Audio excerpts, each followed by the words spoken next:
Welcome to Tuesday training for practitioners. Oh, it is one of my favorite times of the week. I say that every time we're here, and I still mean it. I really look forward to seeing all of you each week for Tuesday training. I am just welcoming everybody in here. Lori is coming in live. Jackie, you're here. Len is here. I don't know that we've met before yet so far, but I'm so happy to have you all here. Thank you for being here live. For those of you, hi, Lori's connecting to our audio. For those of you who are here on live and you're not yet on camera, that is totally okay. We love, though, to connect. It's sort of a lovely little bonded community warm experience each week. So please feel free to come off camera. It won't hurt. We won't call you out, although we do some hot seating here, and it's only for the betterment of all of us, still done in love. Because Lori, who is one of our anatomy advocates here on camera today, let us know the science behind hot seating means we all learn more, right? We learn more, we learn quicker, it stays landed. But it's still a light and breezy Tuesday afternoon chat, Tuesday afternoon in my neck of the woods. Maybe it's morning, maybe it's evening, depending on where you are at. And if you're watching on the replay, please let us know that you're here and let us know any questions you have about our conversation, which we would be, I will personally answer all of them. So thank you in advance for those questions. And for those of you who've never been here before, welcome. I'm Gina Schatz, developer of the Schatz Method. I'm your host for the next hour. I know we have some new people coming in this week because it is summit season in the Schatz Method, which is an annual event for us each year. And we are a week away. So we're running fast. I used the expression this morning. I feel like we're running a little bit like our hair's on fire, but that's only because the tech is needed to get us all set up for this lovely event. So the summit each year invites us to welcome some new friends into our extended community, which delights and excites me. So this year, our summit is, hey, Cheryl, is next week. Oh, Lori's got it in the chat already. Look at you, just right on it, Laura. Thank you so much. Our annual summit for all manual and movement practitioners is next week, May 7th, 8th, and 9th, 11:30 to 2:30 Eastern. We have a panel of speakers that joins us, a new panel each year. This year's panel also includes the favorite topic, fascia, also some cadaver studies, functional anatomy, best practices, certain demographics and populations that we serve need different things. It's always a juicy conversation for a good 3 days. If you can't make it live to that summit, please do register anyway, because you get 24 hours for the replays. So you're welcome to catch the replays at any time. And because it's live, you get a chance to talk to some of these speakers, which is part of our conversation for today too. When you have access to somebody who's got information for you, what do you do with that, right? So welcome to the new folks who are joining us this week and next week on Tuesday training, who've been here for the first time. We always have a lively and warm, connected conversation on anything functional anatomy, client work, best practices. Sometimes we do a little bit of business in here too, because it comes with the territory of being self-employed. Hey, Rhonda, nice to see you too. And again, if you're just meeting me for the first time and you're like, well, I saw this girl's summit, I don't really know who she is. That's okay. You're in good hands, I promise you. I'm both a manual and movement practitioner. I have been full-time at that for 31 years now, officially. A little 2 months more than 31 years. Not that I'm counting, but it does feel like time's flying. And one of our speakers that I met with last week said, how is that possible? Which I do appreciate, by the way, if you think that I'm too young to have been at this 31 years, but I promise you I have. And the real reason why that matters isn't so that I can gloat about how long I've been at it, but to let you know that I've been at it.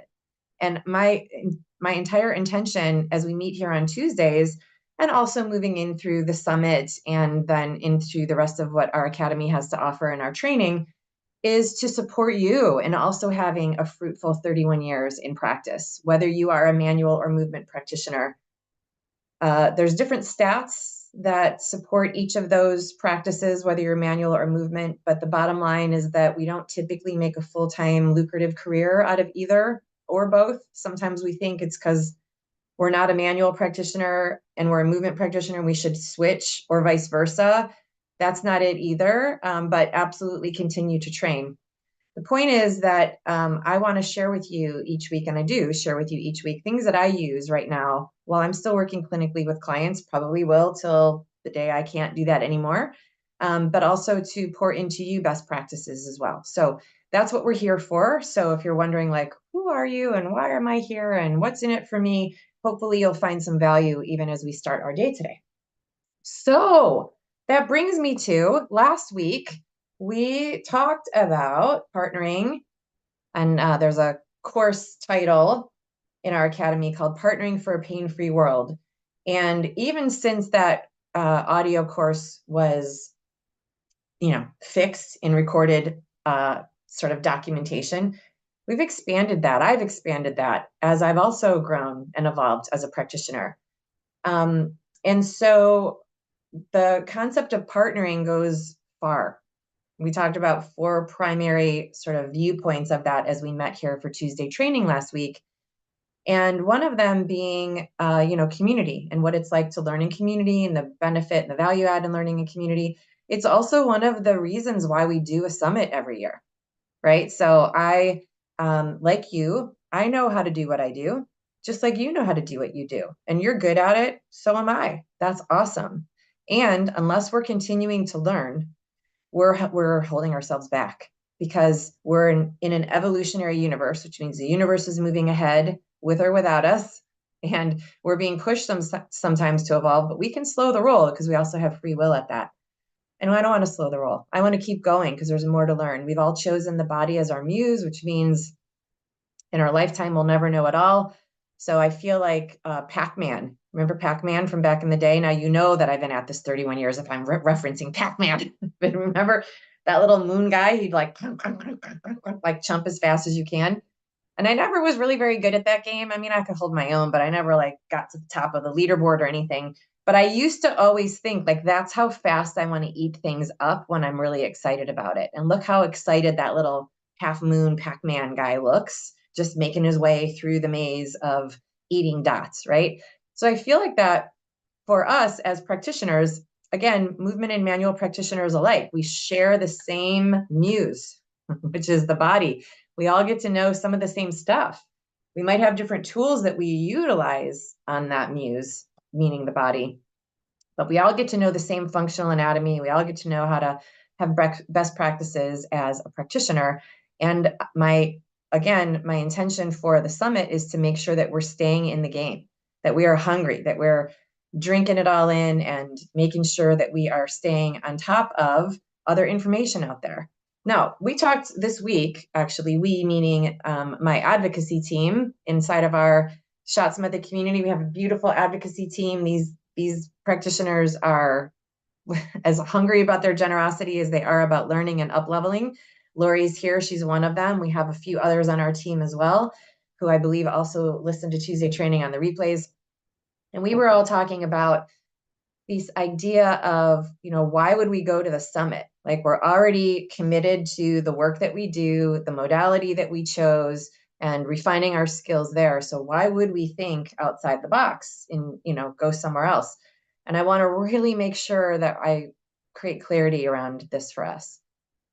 I believe that it is in our best interest and in the best interest of the people that we serve to absolutely study and never stop when it comes to the body, because we're never going to learn it all in our entire lifetime. It's not possible. There's nobody else who's done it. Maybe it's possible, but nobody's done it yet. So you would be the first. And that would have to be, I believe, at a ferocious Pac-Man pace, gobbling up, and then also implementing. Because we've talked about this a few weeks ago in Tuesday training. You can know a ton. You can have taken every weekend workshop. You can have signed up for every online course. You could have notebooks that are organized and color-coded with tabs.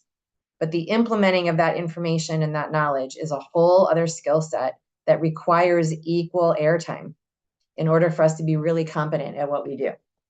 So yes, you absolutely get to be knowledgeable, steeped in knowledge, hungry about it, and actively, courageously implementing, for sure.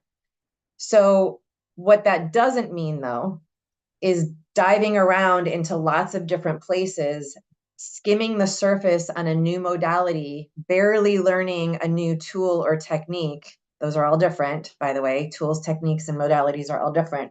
It does not mean hop skipping around and just gobbling up at the surface level a whole bunch of information to the point where we don't even have a reference library in our own head about what to do with that information, right? So again, having a bunch of information is only 50% of the equation of being really effective as a practitioner. So in order to have that information work for you, it's got to make sense. It's got to be organized in a way where you have a depth of that knowledge, not a skimming the surface on a whole bunch of stuff. So sometimes I sense that at our annual summit window, that I may be mixing the messages for you and making you think, oh, well, Gina wants us to learn from all of these speakers, all of their stuff. That's not necessarily true. I do want you to learn all that stuff. Maybe not this week, maybe not this month or this year. What I want you to do, and what I think is best practices for learning, is to find something that really inspires you, where you're like, wow, holy yes to that.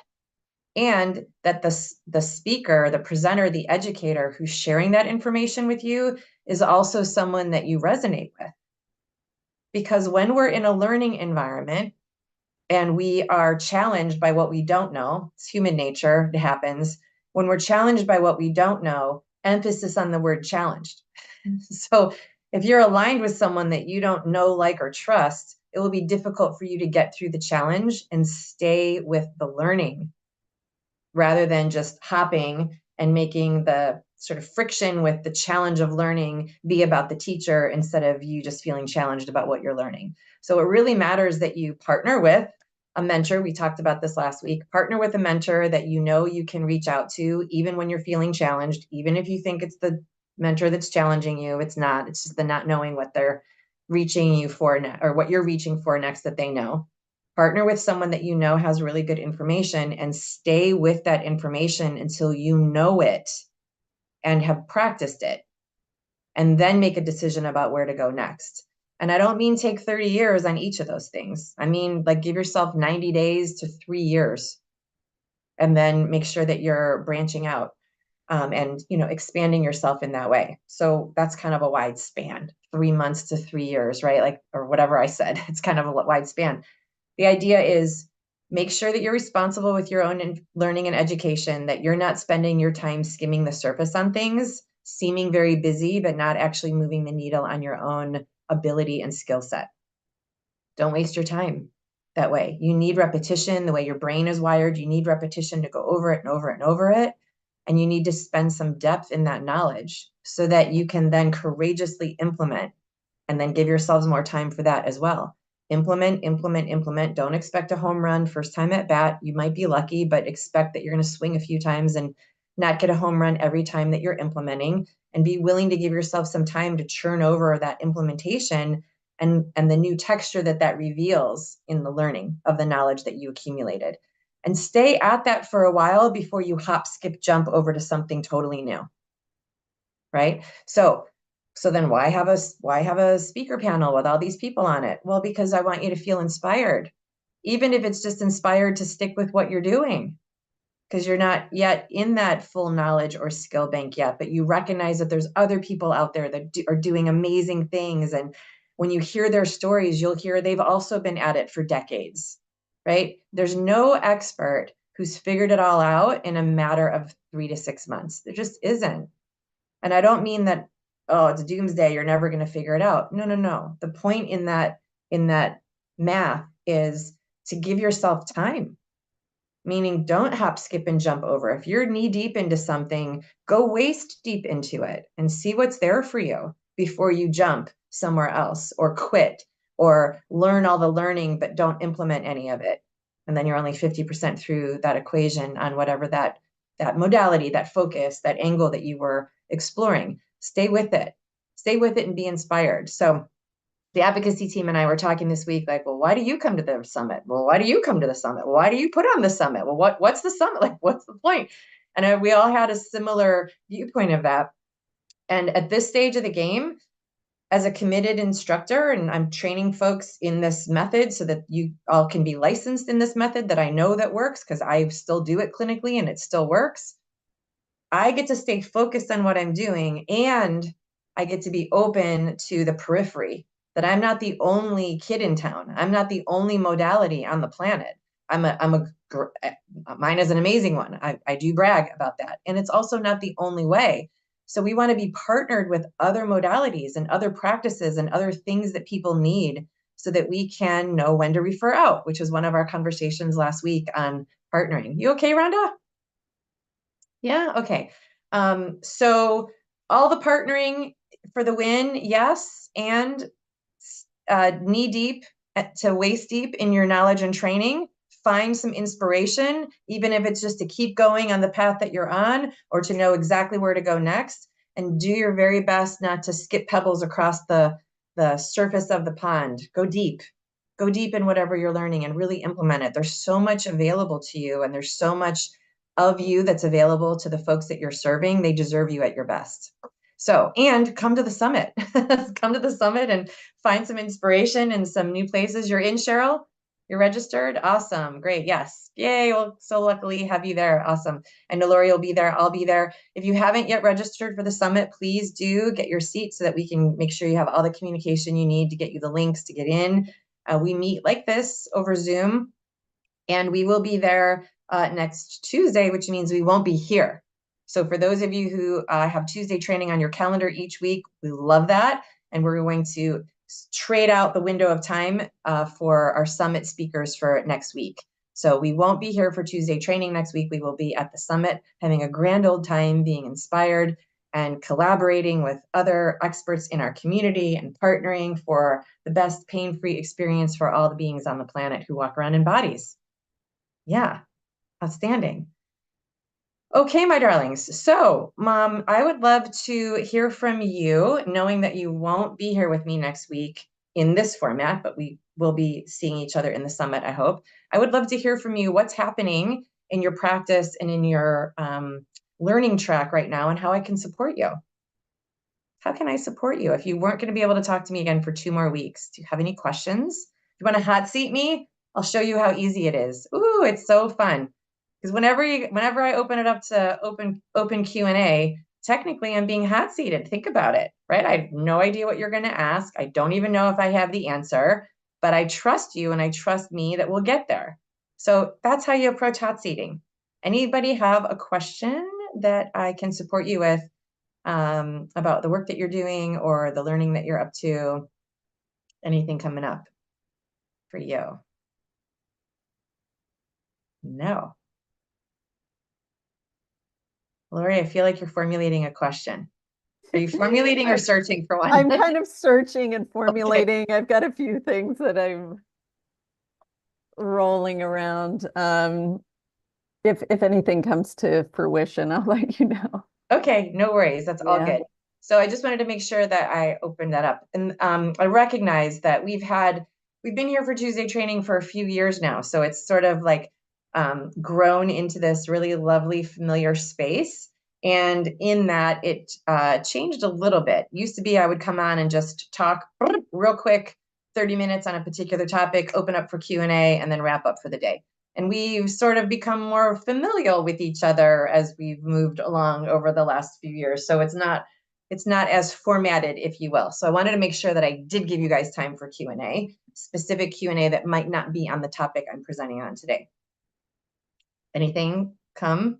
Rhonda's kind of, but I haven't dug in myself on it yet. So that's the only reason that I'm pondering even bringing it up, because I haven't kind of looked into it. I've got a few, but I'll throw it out there. I'll hot seat it. Sure.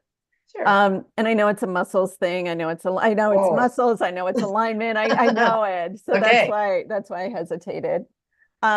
Is when folks, yoga peeps, or just, it doesn't have to be yoga peeps, but folks in general say that they have knee discomfort sitting like on their heels. Do you know what I mean? Yeah. Yep. And they're like, oh, I can't sit like that because it is uncomfortable. in my knee, and it could be anywhere. Like sometimes they'll point to the medial part of their knee, sometimes behind or posterior, sometimes lateral. So something in that. And again, I haven't uh, dug too deep yet into the muscles and the function of it. But that's what's been coming up. Um, Okay. Interestingly lately. Yeah. Yeah. It's Yeah. like you're reading my mind, Lori, because I'm bringing in a case study to level 2 on Thursday. So, Oh, and it's about the knee. of course it is. So interesting that you are like already in the zone. I know, I Okay. know. So let me give you guys a little bit about the knees because they can feel a little daunting. And I remember the knees and the shoulders. Interestingly, side note, statistical tidbit, that although 80 to 90% of the pain in the body, musculoskeletal pain, is, well, actually all pain, because even organ pain is referred.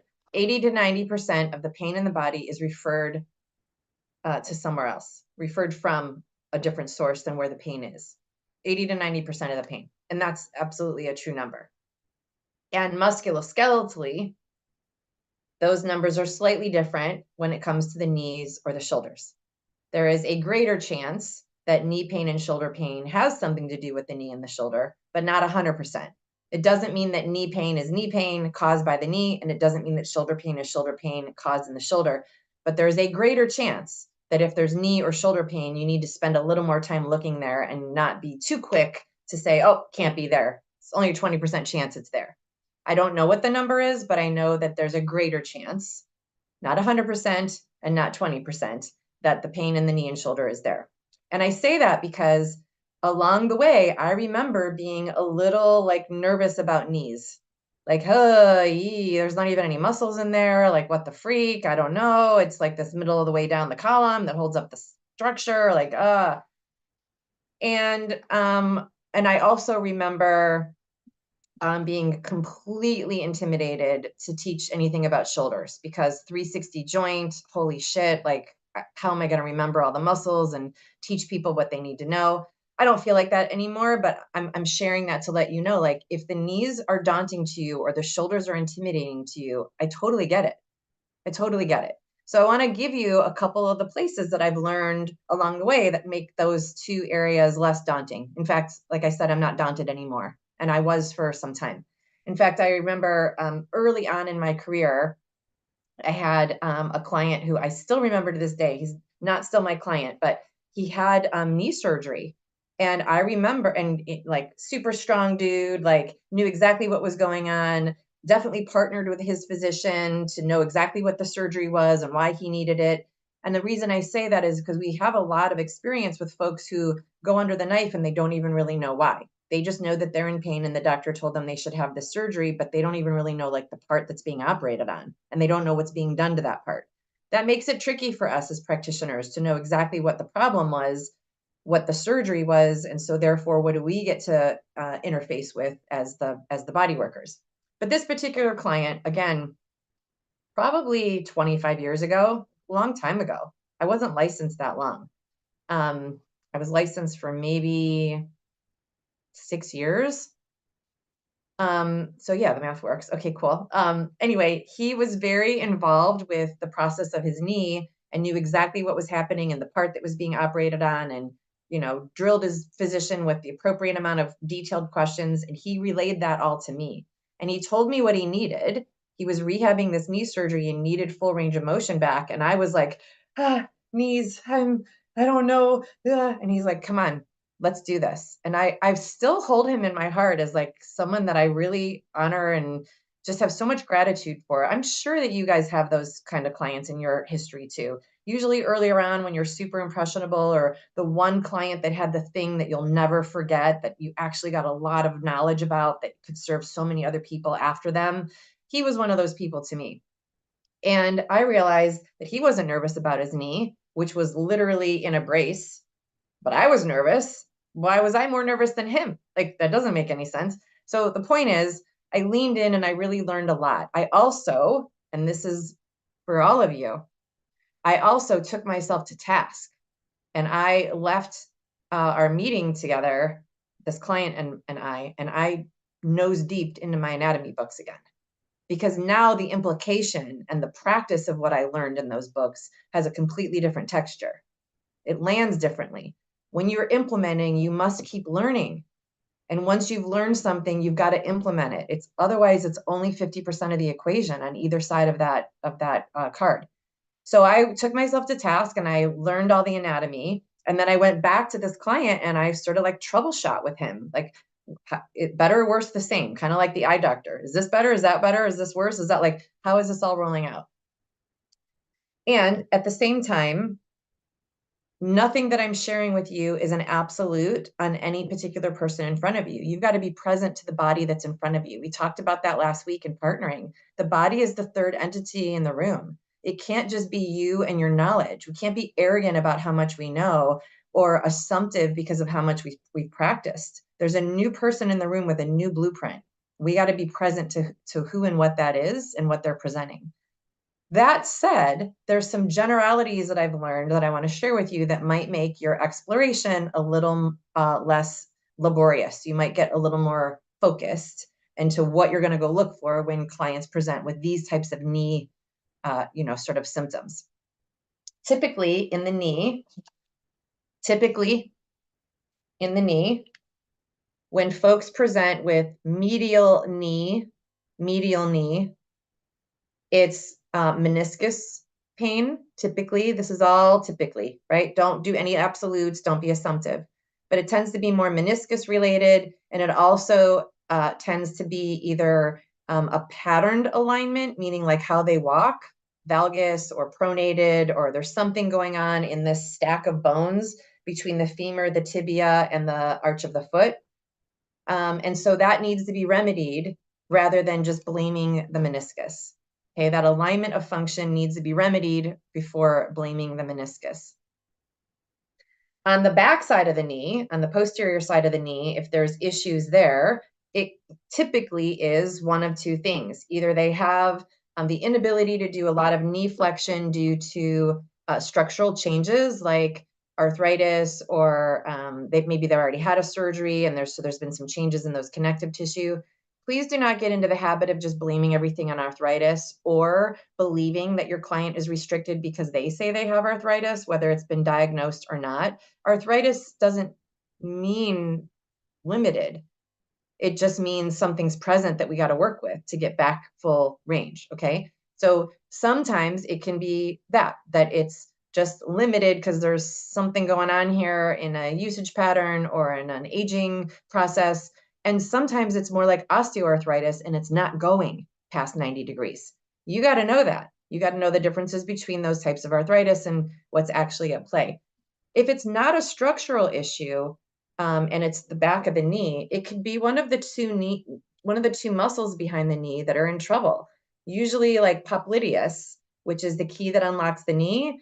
If there is a misalignment in pattern between the tibia and the femur, that popliteus gets strained and he can't actually unlock the knee. So putting the knee into deep flexion highlights that muscle needs some support. Is it just the muscle that needs the support? No, it's the muscle that needs the support and the function that got that muscle into trouble that needs the support. You got to know that. You got to figure that out on the fly with the person that's there. On the lateral side of the knee, the outside of the knee, if there's ever anybody pointing here, notice that I'm at the knee joint. I'm not on the patella, I'm at the knee joint. We know that, I hope you guys know, the anatomy that connects there. Should I hot seat you or should I just keep going? You guys drinking from a fire hose or do you want to pause and use your brain? You're good, Laura? I'm good. I'm on it. I looked at my muscles real quick and I'm like, okay, these are everything that surrounds the knee. Yeah, exactly. Yeah. I did that real quick. Yeah. Yeah, and it's the same thing I did with my knee client when I finally got confident around knees. It was exactly that.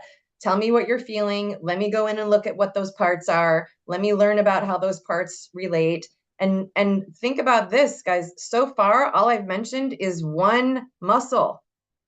Everything that we've talked about in knee pain has been only one muscle is possible. You got to know the structures of the knee.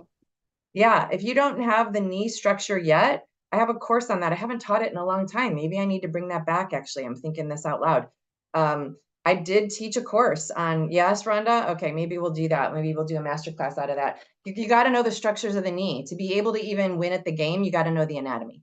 You got to know the anatomy, and you got to know how the anatomy works. And then you got to know when it's wrong, what that means. Those are 3 different focal points learning anatomy. What are the parts? How do they work? And what happens when they go wrong? 3 wildly different containers of information. You can't go with symptoms and what goes wrong if you don't know the parts that are there. It's harder for you to create results. So back to the anatomy. Lateral side of the knee, the IT band connects there. The IT band is rarely the problem, my loves. The IT band is a tendon. We're not foam rolling tendons. Don't do that. Don't foam roll tendons, and don't go after people with your elbow unless you know why. Okay. So tendons are not the problem. The IT band gets a lot of slack because of his length. His length is basically from the bottom of this blue tape all the way down to the outside of the knee. He's gigantic. And there's this little tiny muscle. It's actually a little bit higher than this blue tape. That blue tape was meant to be a visual because Murph's legs are so janky. The top of the IT band, what muscle belongs to that tendon? Or what muscle does that tendon belong to? Is that the TFL? Yeah, tensor Yeah. fasciolata. So he's out here. Oh, his foot just fell off. This guy is a mess. His foot just, so tensor fasciolata is right out here, right? So if the tendon belongs to the muscle, don't blame the tendon.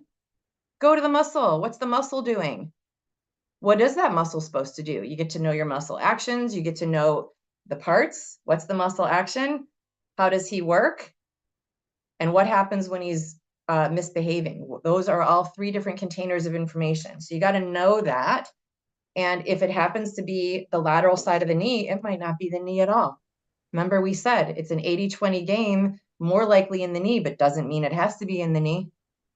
Especially if you're working with IT band, you spend all your time at the knee, you deep foam roll that tendon, you're going to do 0 to help that client, waste your time and money and theirs. Don't do that. Look at TFL and what do you need to know about TFL and what's his relationship with the hips? How do you manage that?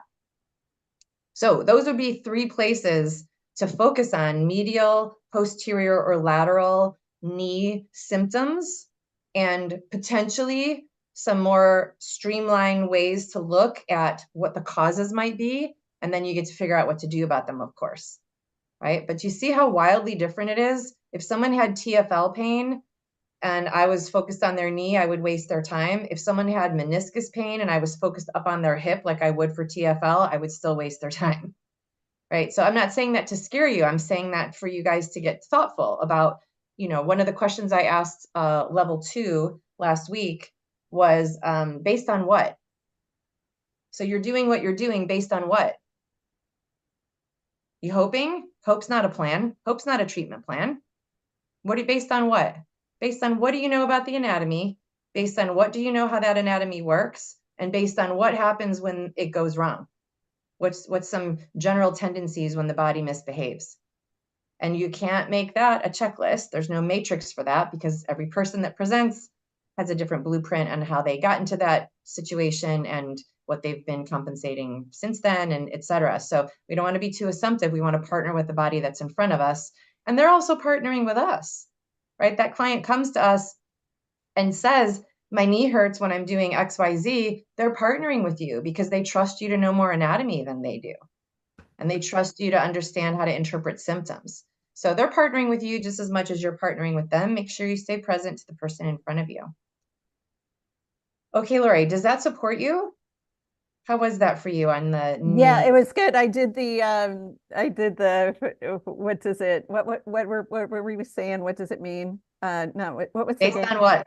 Based on what? Yeah, I was like, okay, TFL, and then it goes up to there, and then it goes down to here, and then blah, blah, blah, blah. Yeah. And then so the meniscus, I did a quick, everybody talks about that a lot. And remind me, so I just did a quick search. It's C-shaped pad of, it's a C-shaped pad of cartilage in the knee that acts as a shock absorber. Right. So why do they talk about that all the time? There's who?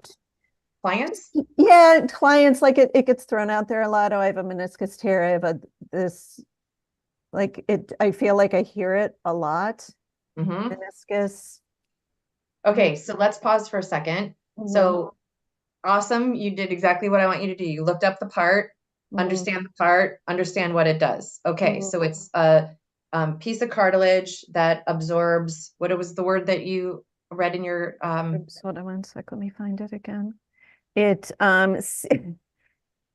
it acts as a shock absorber. shock absorber? Okay. And the reason I'm Mhm, using the words that you read is so mhm, that you stay focused on the information.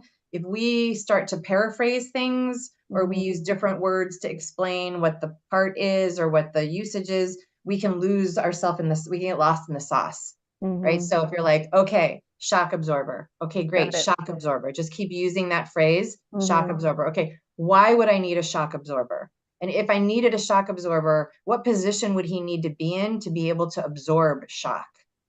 So got remember it. when we, right? So let's just go with Yeah. that, just that phrase, shock absorber, right? Remember when we Mhm, just said about knee, if it was mhm. medial and it was meniscus related, what did we say was probably the cause for the meniscus to be unhappy? The alignment. Alignment function, yeah. Yeah, Yeah, the because if alignment. yeah, think about an Oreo cookie. Think about the middle of the Oreo cookie being the squishy part as the shock absorber between the two cookies. If those, if then the Oreo cookie Oh, lid right, slips right. off, the squishy stuff in the middle, you can lick that right off. Yeah, Uh-huh. it comes right out. So that's one of the, you're like, oh, okay, shock absorber needs Yeah, alignment. yeah, yeah. During Right. movement. Yeah, Okay. During typically. movement. Yeah, There you yeah, go. got it. So then you start looking at the function that's there instead of what muscle can I stick my thumb or elbow into? Or what do I need to stretch? Yeah. For those of you who are here for the Oh, first time, interesting. this is I obviously stretching does become a created action in the body. Obviously, it's the response to contraction, but it does not exist as a neurological pattern or a neurologic command. So stretching something doesn't mean you're fixing the function. Be thoughtful about when you add stretching. Same thing with deep tissue. Just because it's tight doesn't mean it needs to be released. It's tight because it's probably trying to hold on. If you release that, what's left to hold on, right? So we want to be really thoughtful about tightness and stretching, deep tissue and stretching. And I'm talking to both manual and movement practitioners here. We're equally all on the block for raising our caliber of knowledge so that we, use stretching and deep tissue thoughtfully instead of just out of habit or Mhm. hope, right? Cheryl?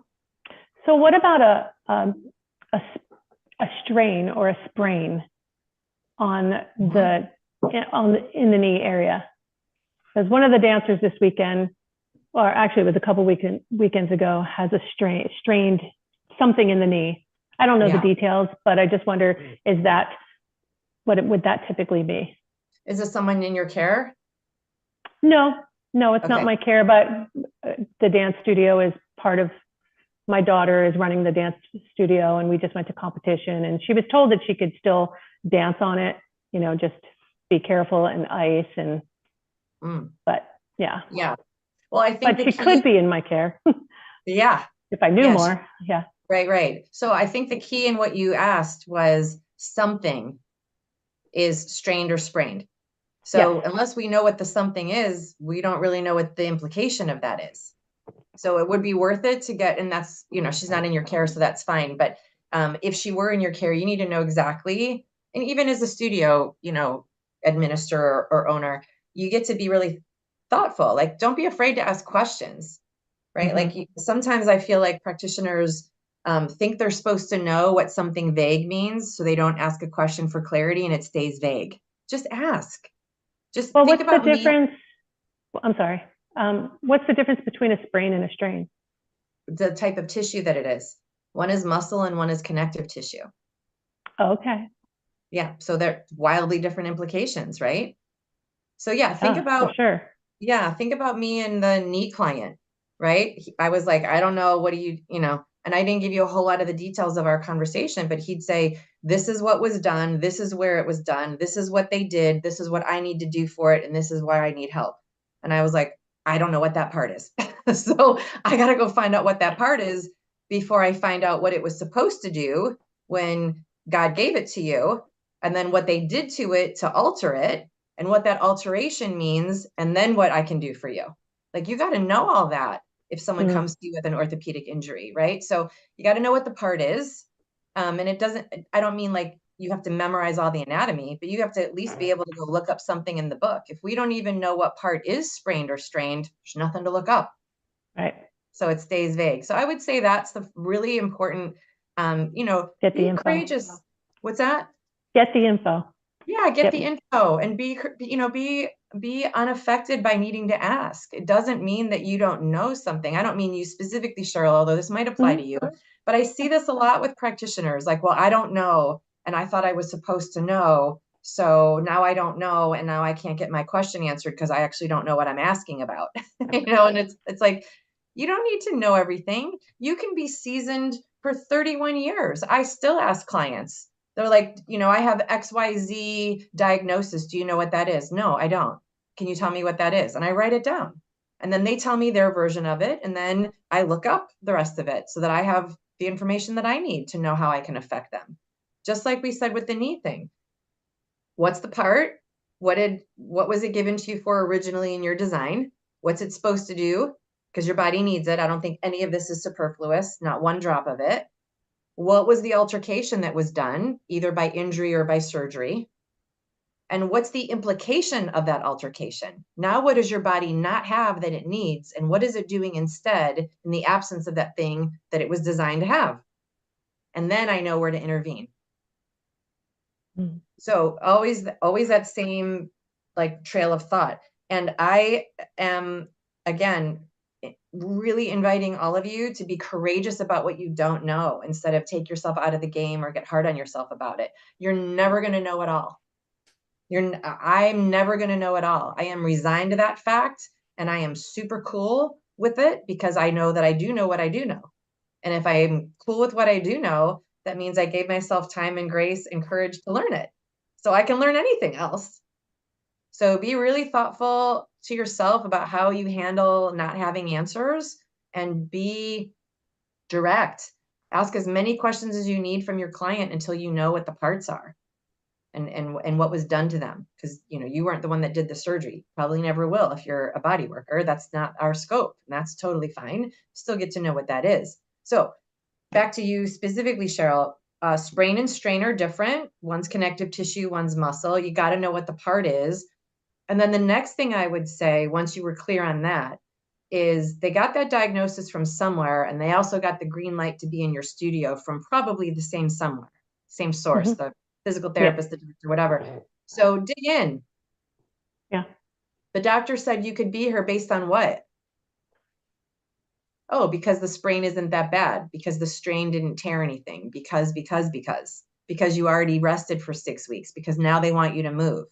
Great. It must have been a strain, because I do remember saying that there was a very minute tear. Anything can tear. Connective tissue can tear and muscles can tear. Oh, true. Yeah. But I like where you're going with it. I didn't mean to shoot that down.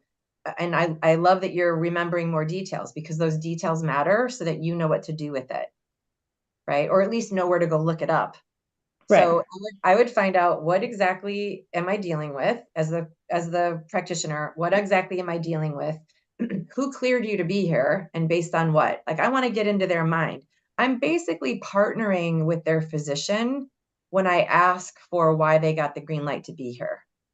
I want to know, what did the doctor see and what did he think about what he saw, so that I could see it through his eyes and then put my filter on it. Not see it through his eyes because I don't know what to do and I'm just here as a laborer. No, I'm like collaborating with him on this person's body. You think it's okay for this person to do more physical therapy? That's great. That means I have a green light to have this person move. Or, my dear doctor, who I've never met potentially, you think it's okay for this person to keep going to physical therapy, but their structure isn't aligned for them to keep bearing weight on that joint. They're just focusing on getting that joint to move, but they're not looking at the other two adjacent joints and the impact of that, because that's not what physical therapy does. Again, not throwing them under the bus any more than I'm throwing myself under the bus for not doing surgery. It's just not my lane. So if the doctor says you're cleared for physical therapy or to go back to dance because it's not that bad of a tear, the next question is, well, what caused that tear? Was it the misalignment that you see right now? Because if that's the case, it's going to tear more, even after they've rested. Resting doesn't take out misalignment. Resting just, right, it just stops the tear from exceeding. Great. So I need to know, why did that doctor clear you to be here? Is it because he thinks the tear is not that bad and that he just wanted you to rest? Or is it something else that he said to this patient, client, student? I'm going to partner with that doctor's mind using the client in front of me as the conduit, and I'm going to try to see it from his eyes instead of only from my own. Right? So I would love to support you at this with this lovely dancer, Cheryl, and we need more specific information to be able to specifically help you with her. Right. And not that I would even attempt to help her, but I'm curious now about, just the condition and what I can learn from knowing the facts. Yeah. Well, why would you not be willing or wanting to jump in to help her? Why did you say that?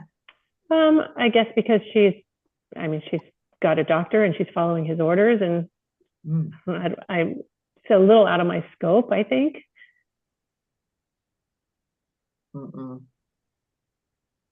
Nope. Negative. I could definitely offer advice, or my thoughts on something, but. Well, here's the thing to consider. And we have these conversations a lot in our mastery track because we are working with folks with these types of symptoms, diagnoses, restrictions, et cetera. And every once in a while it does come up like, oh, I think that's out of my scope. I don't think I can help. Should I help? Like, what do I do? Gina, what do you think? So I understand the pause, and absolutely, whether we're medical doctors or not, we should still have the ethics of do no harm. So if you think that you're going to harm someone, don't even bother. Yeah, of course, right? Of course. But if you don't think that you're just qualified to help, I'm going to lean in a little bit there and tell you, here's why I don't believe that's true. First, you said she's in a doctor's care, except the doctor said that she can come to you and be in your care. So she's in both of your care. It's not only up to the doctor. You're the provider now. You're the movement or the manual practitioner that she's in front of. And I also believe that we have so much wisdom that we walk around with that some of us don't give ourselves credit for, that she chose you out of all the other practitioners that could support her in her movement practice. I believe our patients, clients, students choose us deliberately. They choose us because they know we have an answer for them that somebody else did not have, or they chose us because they're just a tiny step ahead of our capability, and the universe brought us together because that person knows that we have something that if we stretched a tiny bit, we'd both grow. They'd get a solution and we'd get more practice and knowledge. So I absolutely believe that if someone's in front of you, they're there for a reason. You don't have to lean in though. I mean, you do have free will. You're a human, right? Yeah. You could absolutely be like, nope, don't see it. Although I'd say if they were moving, with orthopedic restrictions in my brick and mortar, I absolutely am getting involved in that, because even just from a legal perspective, there's an implication to you. Yeah, well, I see a lot of young dancers with not proper alignment, that could use some guidance and for sure. Like I see quite a few, and I've talked to my daughter about this. Like we need to fix some of this before they start those, one-legged landing jumps, so there's definitely a place in the dance studio to work with children, particularly because there's a lot of them, and all are, as better than I do, that, we're all different. We all have different alignment. Kids are, they're the valgus knees. I see it a lot. I see the pronation of the feet. I see a lot that they need to be fixed. Well, I like this answer from you, Cheryl. You went from not mine to we need to go in and fix this. Yes, Cheryl, fix it. Well, I do see that, and I've already had the conversation with, coming into the dance studio and just doing an assessment, just looking and seeing what doing an assessment with some of these dancers, especially the competition team, because we don't want injury. No. And if you know that they're moving on a misaligned frame or out of some type of alignment in their form, they are going to have an injury. I don't have a crystal ball and I don't bet my money, but I can tell you they're going to have an injury. So if you know that you're setting them up for an injury by not intervening, you're complicit to the injury. Yeah. Yeah. That not on my watch. Like that, I'm not well, okay. I do feel a little sense of responsibility because it's a studio that I started many, many years ago. It was my dance studio. And my daughter is now running the studio. So, and I come back and help out where I can. I'm in the opening number, you know, where the big show's coming up in 2 weeks, and we just went to competition, and, you know, so I'm a very big part. I'm actually the vice chair of the organization of the art center that I started 40 years ago, you know, so yeah, so I'm very involved and very mixed in with all of it, you know, so there is a sense of responsibility that I feel that, yeah, we probably need to dive in here in a different way and learn a little more so that I can be more helpful. Yeah, I love that, Cheryl. I love it for all the dancers, and I love it that you're already established in the community. Like you already have a position to be able to. I'm very, very established in the community. Yeah, so and you're in the dance community. Right. Yeah. So you're in position to make a sweeping impact that could be a global movement so that kids don't get injured. Yeah. Right? Like if they're learning how to move incorrectly at this age before their bodies and brains are formed, they are going to be injured as they move into adulthood when their bodies and brains have formed those habits of pattern. Yeah. So look at you could make a global impact by starting with one studio. I think that's incredible. What a vision that is. Yeah. Yeah. So yeah, how does one start something like that? I mean, I've already got some ideas, but I've already talked to my daughter about, you know, coming in and working with the comp team when she has her new comp team, which will be coming up probably when I get back here in Montana. So I told her I'll come in and do an assessment with them at least and look and see where they are and try to develop a program that could help with some of their movement patterns. See if we can fix some of them. Yeah, absolutely. Which means I'm going to be diving in deep. Sounds good to me. Yeah. Music to my ears. I feel like we started our time together today talking about exactly that. Yeah. Waist deep. No toes in the water. Waist deep, my friends. Waist deep. Go deep. Yeah. There's never been a better time for us to have more of an impact on the planet than right now. Right? The universe is like wide open, ready to see what's next. And you're the leaders. So go do that. Go create whatever vision you see and whatever solutions you know are available. Go create that. Absolutely. And partner with people to make it easier.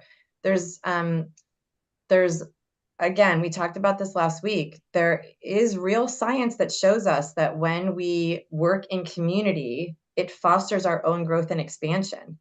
So if you're wanting to grow and expand into something, partner to make that. I don't mean like get a business partner, although that could be it.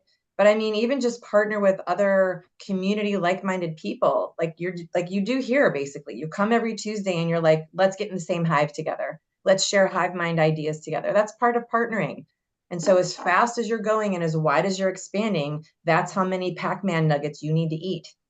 How much of that are you doing every week for yourself, every day? Every conversation, right? I don't mean be obsessive about it, but why not, right? We're here to change the world. So why not get passionate about your vision and what you're capable of creating? Why not get passionate about that? Why get passive? Be on fire, light your life on fire and light the life of the people around you on fire so that they can have something they never knew existed.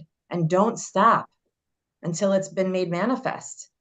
Go set the world on fire for real. Yeah. Well, my daughter responded with the news from the young girl who had the knee injury. And this is from the young girl, so from the doctor, from the girl. I have decently good news. So my meniscus is torn. He used the term grade 1 tear describing my ACL. My knee is very strong from all the strength and conditioning we have done, or at least has more stability than it should. I am able to keep doing what I've been doing. I was told to keep icing and elevating. It's not a 100% accurate diagnosis until I get some more images of it, but we aren't able to get that done this week. Although I'm in a lot of pain. He didn't seem to be worried about me doing anything worse to it by continuing to dance unless my ACL decides to give in. Oh. As of now, my ACL is a grade 1 sprain. Looks like I just tweaked it, and my meniscus is more so the root of the problem. Okay, so there's two structures ACL, there. yeah, ACL sprain. ACL and meniscus, and he doesn't think that there's a problem, which means that you're free to do whatever you want to do, which means you can't hurt her. However, what he doesn't know, because this is where his lane stops and ours starts, is that how she created that meniscus and ACL situation is still part of her pattern. That's what we just talked about you creating a movement in your studio, Cheryl. Meniscus and ACL don't just spontaneously get upset and become assholes. They're responding to something we're doing. And he doesn't know that because he doesn't do functional movement. And there's no shade on that. We also don't do surgery on torn meniscus either. No shade on us either. But his viewpoint is this isn't serious enough to do surgery on. So let's just see what happens. And we're like, cool, not serious enough to need surgery. I can do anything to correct it. Let's go do that. Because it didn't just spontaneously create two very strong pieces of connective tissue in the knee joint. The body didn't just spontaneously decide to give up. I mean, she obviously was doing some move. I don't know exactly what the move was. That would be the question. I mean, it was late at night. She was rehearsing with another girl on her own time outside of the studio, trying to help this girl catch up, get ready for the competition. And it was late at night. She had already had a couple hours of dance class, maybe was dehydrated because she was dancing for a couple hours, met with this girl after that, so there's many factors that could play into it. She was probably tired. It was late in the evening after a school day, dance day.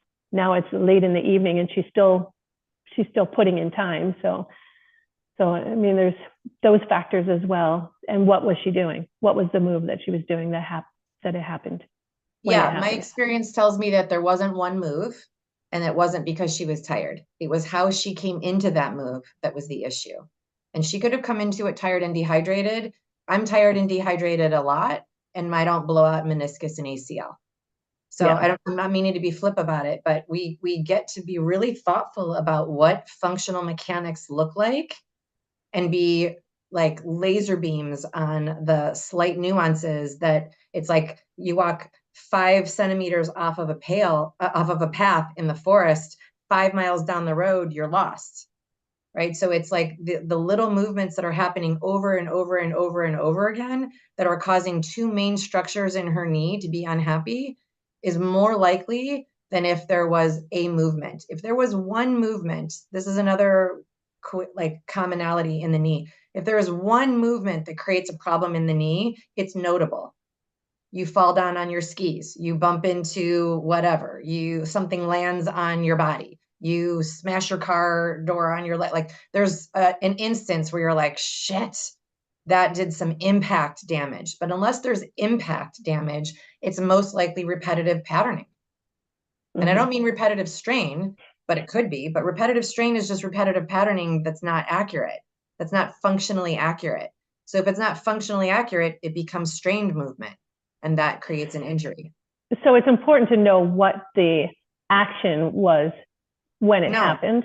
No, it's important to see how she moves, because however she moves is how she took herself into that action. There was, again, I don't hear her saying that there was one movement that she did while she was practicing where she like heard a pop or pushed it too far or landed and fell on the floor. There's no impact that I heard. She just practiced. She practiced whatever she's been doing 5 5 centimeters off the path, and now she's 5 miles into the field. Mm-hmm.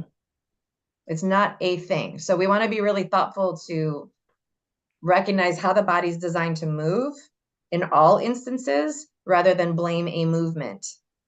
Like you've heard me say, it's not the yoga that hurt someone's back. It's not the basketball that hurt someone's ankle. It's how they did those things. And how they do one thing is how they do everything. So you can see her walking into your studio and probably see where the mechanical dysfunction is. By the time she adds all kinds of hours of patterning on top of that, there's going to be a breakdown. And again, I'm not there, but I'm just, just speaking from clinical experience. That's typically what it is. It's rarely the thing. It's how you went into the thing.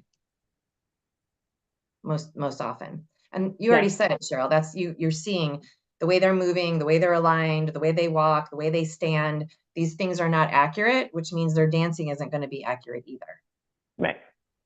So, I'm seeing a lot of this. Well, that changes all the kids. That's yeah. Just like me. Like everybody who isn't that anymore, Yeah. I know. Across the board on those kids. Yep. Yeah. Well, you have a lot to offer. So I'm sure that if you want to dive in deep, you can create not only a change for her, but for everybody. She's interestingly enough on your path for a reason, like I said before, because she's an invitation for you to do this thing that you've already had in your mind as a vision for the studio and the impact you can create on this population of people. So like I said, our clients are either there because they know we have the answer, or they're there because they're 1/2 step ahead of where we are, because they know we'll get there and everybody will win. I really believe that. So just notice who comes through your door next and what they bring with them. All right, my darlings, was there value here for you today? Yes, thank you. Some good learning. Okay, fantastic. It's been my pleasure to be of service to you. My service to you today is now at a conclusion. We're a little bit past the hour, so thank you for hanging out with me. I really look forward to seeing you guys back here in 2 weeks for Tuesday training and next week for the summit. Please come and bring all your colleague friends and let's just have a big summit party. Okay? All right.